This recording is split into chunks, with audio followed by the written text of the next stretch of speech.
डोंगरात मग तुम्हाला सांगते एक रामेटा म्हणून झाड.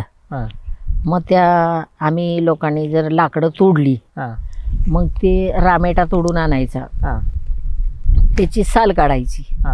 कशासाठी? भारा बांधायला.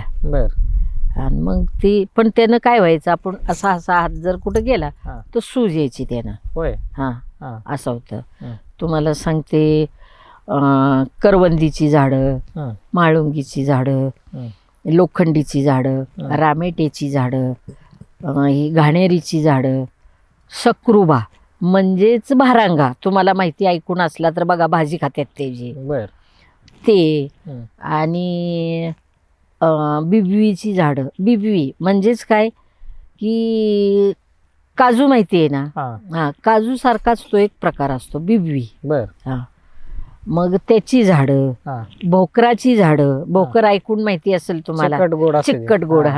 भोकराची झाडं असायची. म्हणजे आमच्या त्या बाजूला तेव्हा भरपूर झाडं, हिशोबाच्या बाहेर.